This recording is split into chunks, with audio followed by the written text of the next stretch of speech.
Yo, peace. It's the Emotional Alchemist here, back with another video. So, I want to tell y'all a story first, and then, tie it in. So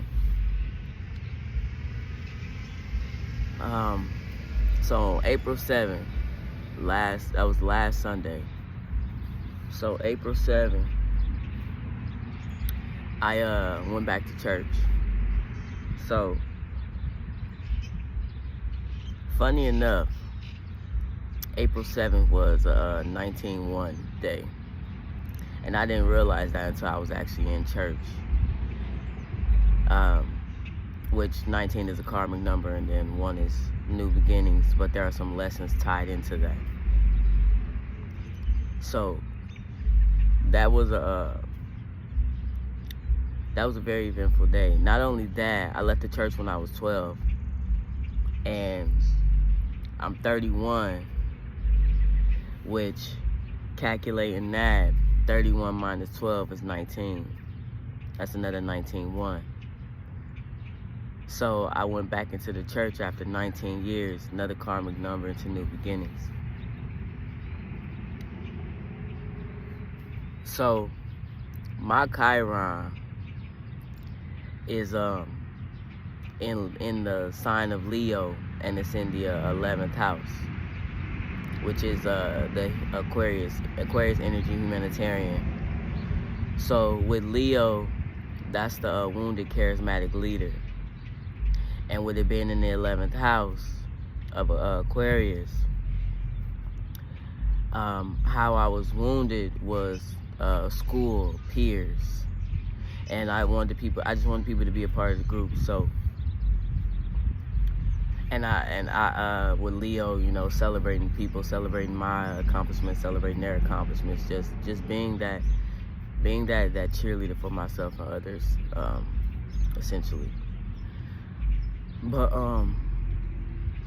so with that, and I've been feeling like I needed to go to church. I've been feeling that, but I was fighting it. So it came about, I was asked. My mother asked me, and then I was like, nah, I'm okay. That was 2 Sundays ago. In the middle of the week, my sister asked me to go to her church. And that was the second time, so I'm like, okay, yeah, I'll do it. So that happened leading up to the 7th. And y'all stay with me.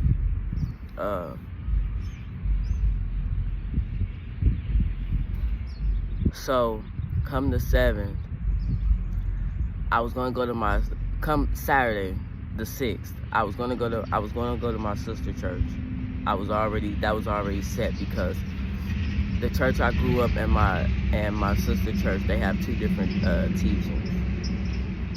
It all goes down to one. They're just getting it in 2 different ways. But which I realized that, because I realized I had to go back to the church I grew up in first. And that's what I was fearful of, because of the depiction that I had growing up there.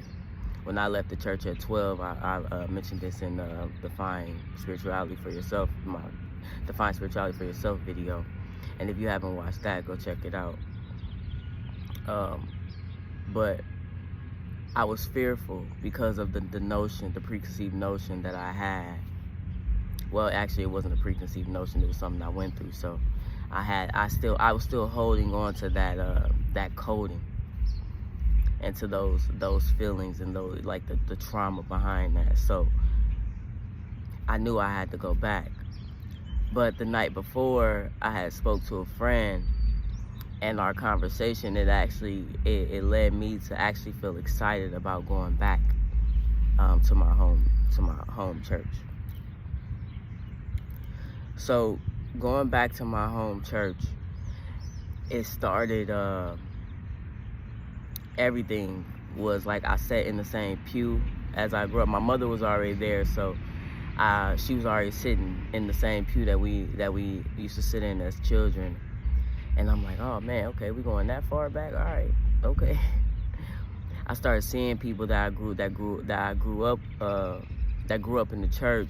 I started seeing people that were I saw elders of the church. I saw people that are now considered elders of the church, because when I was younger they weren't elders. But I saw my old Sunday school teacher, the Sunday school teacher that when I was before I was 12, and we used to watch VeggieTales, and she taught us sign language and all that. Like, so all these good memories started coming up, and it hit me that in that moment I wasn't worried about, like, the fear and everything had already dissipated. The fear that I had coming into it, because I felt love in there. It was nothing but love. Like, when I tell y'all the spirit was moving, like, I felt it. It was literally spirit moving throughout there. Like, it was amazing to me. Like, I was amazed, because I wasn't expecting this, because of what I had perceived church to be.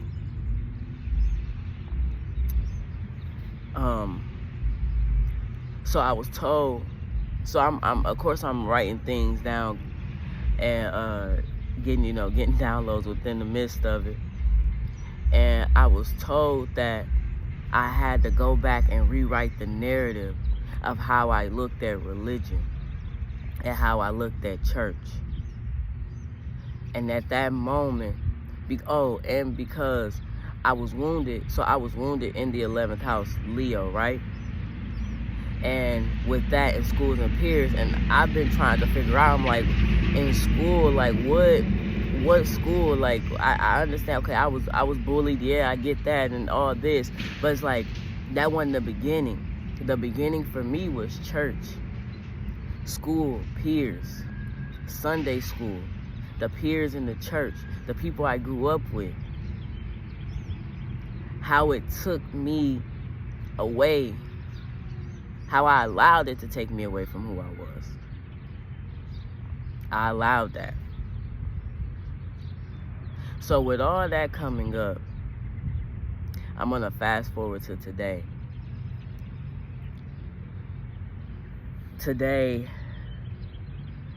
I had to do some shadow work, which is why I'm sitting by this lovely tree that has assisted me in that. All praise, like, for that, cause man,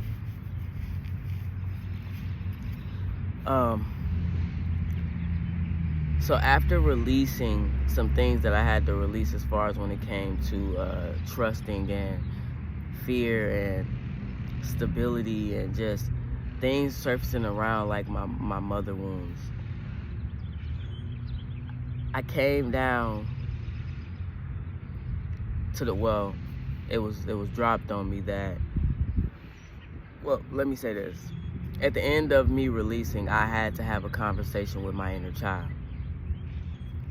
And having that conversation was a conversation of KB having with the younger version of me, which at that time was Kiera. I had to talk to Kiera. And talking to them made me realize, like, this was a conversation that I needed when I was growing up. This is a conversation that I wish that my mom or my dad would have had with me, or my grandmother would have had with me.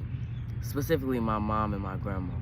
I wish that they would have had with me, but they didn't know. How are they gonna have a conversation with me and they didn't even know? And the saying is that to give yourself what you didn't get growing up. And the whole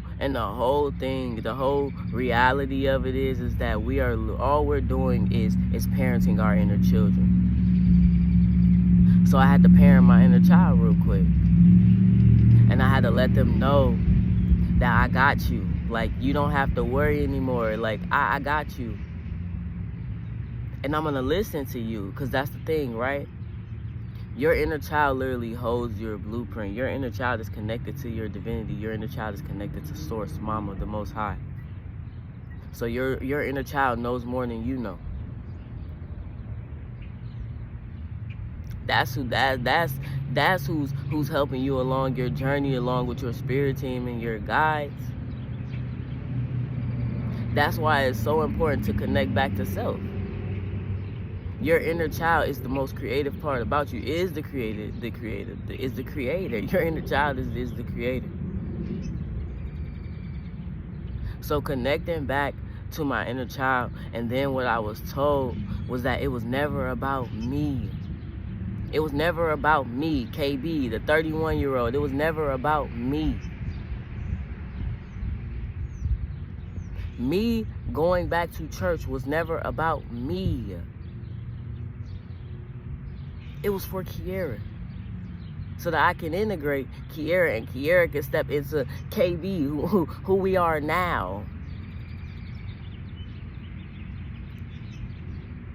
I'm not gonna get down to the semantics of the whole difference between the legal name change, but I can say is that the energy of Kiara, our names carry your name has an energy to it. The energy of Kiara was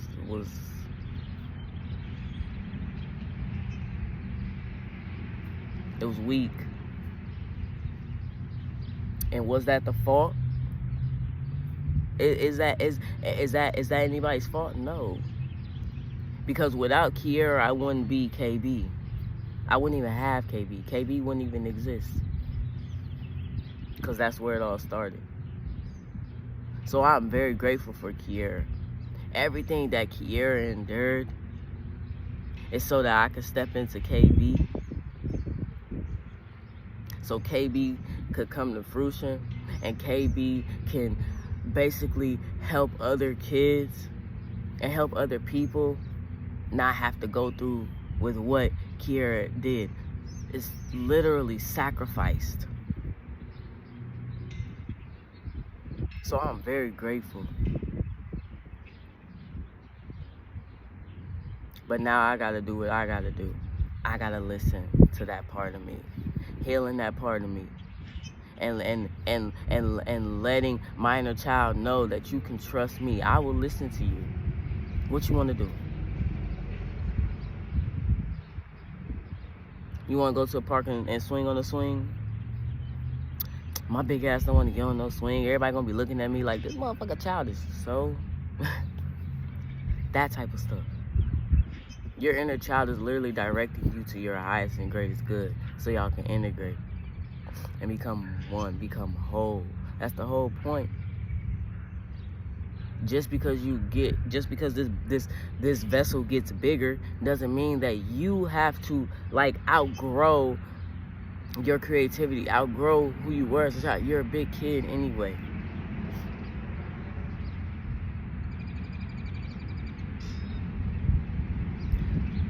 So I was told it was not about me. It was never about me.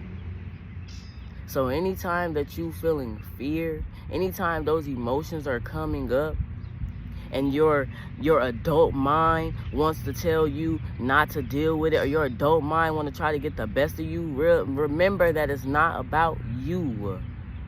It's not about you. It's about the people that you are here to heal, and it's about first healing your inner child to a point to where that you don't have to be fully healed to heal. Healing others is going to help heal you, but first you got to step up out of that comfort zone. Step up out of what society says that you have to be. Like we become adults. It's like I saw a whole shirt that said, I don't feel like adulting today. I don't. I never feel like adulting, and I'm not. I'm gonna take care of what I have to take care of. But as far as being an adult, no, I'm a big ass kid. I say it all the time. I used to say when I was younger, I'm gonna be 35-year-old sitting on the couch watching cartoons, eating cereal. Like that type of energy, right? That's the energy you want to be in. But you gotta have a conversation with that inner child and let them know that they can trust you. Because to your inner child, you already adult and you moving just like everybody else is. You treating your inner child just like everybody else did. Repair that relationship with yourself first before you try to move out.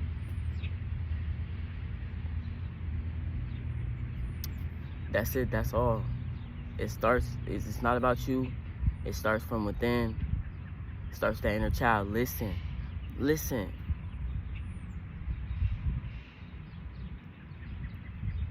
If you feel like you want to do something, you feel like you need to go someplace, go. Don't let up here. Don't get in your head. Don't get in your head. Just do. Just listen. What you feel like doing? Ask yourself, what do I feel like? Wake up and ask yourself, what do I feel like doing today? What's in here? What's gonna bring me joy? What's gonna bring us joy? Look, it's Lil KB now. Lil KB, what's gonna bring us joy today? Ashe for that, man. Ashe for that. Lil KB, what we doing? Lil KB wanted to make this video and share the story. Share our story. So, that's what we did. I trust this finds everybody in good grace. And share this video.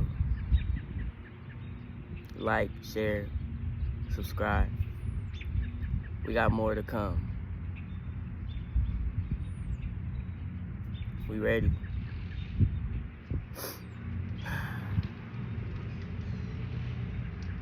I love y'all. And until next time, deuce.